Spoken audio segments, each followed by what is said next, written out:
ಎಷ್ಟೋ ಜನ ಈ ಭೂಮಿ, ಈ ಪ್ರಪಂಚನೇ ದೊಡ್ಡದು ಅಂದ್ಕೊಂಡಿರ್ತಾರೆ, ಅದಕ್ಕೆ ಮಿಗಿಲಾಗಿ ಏನೂ ಇಲ್ಲ ಅಂತ.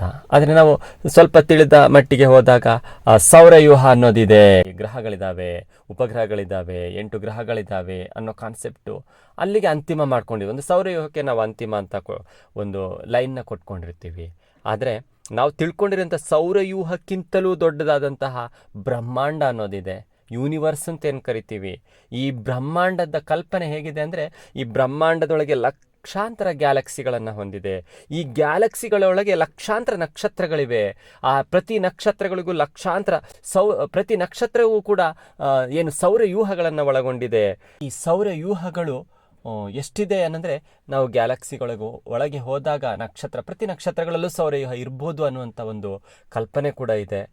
ಆದರೆ ನಾವಿರುವಂಥ ಸೌರವ್ಯೂಹ ಮಿಲ್ಕಿ ವೇ ಎಂಬ ಗ್ಯಾಲಕ್ಸಿಯಲ್ಲಿದೆ. ಅದೇ ರೀತಿ ಸಾಕಷ್ಟು ಗ್ಯಾಲಕ್ಸಿಗಳಿದ್ದಾವೆ. ಆಂಡ್ರೋಮೆಡ್ ನಮ್ಮ ಗ್ಯಾಲಕ್ಸಿಗೆ ಹತ್ತಿರವಾದಂಥ ಗ್ಯಾಲಕ್ಸಿ ಇದು. ಅದೇ ರೀತಿ ಟ್ರಯಾಂಗುಲನ್, ಮೆಸಿಯರ್ 87, ಸಮೀಕ್ಷಾ, ಸೋಮಬೆರಾ, ಲಾರ್ಜ್ ಮೆಜಾನಾಲಿಕ್ ಕ್ಲೌಡ್, ಸ್ಮಾಲ್ ಮೆಜಲಾನಿಕ್ ಕ್ಲೌಡ್, ಹೀಗೆ ಸಾಕಷ್ಟು ಗ್ಯಾಲಕ್ಸಿಗಳು ಇಲ್ಲಿವೆ. ಒಂದು ನಾವೇನು ಅಂದ್ಕೊಂಡಿದ್ವಿ ಪ್ರಪಂಚನೇ ಅಂತಿಮ ಅಂತ, ಏನು ಭೂಮಿಯೇ ಅಂತಿಮ ಅಂತ, ಅದಕ್ಕಿಂತಲೂ ಮಿಗಿಲಾಗಿ ಇಲ್ಲಿ ಸಾಕಷ್ಟು ಏನು ನಕ್ಷತ್ರಗಳಿವೆ, ಗ್ಯಾಲಕ್ಸಿಗಳಿವೆ.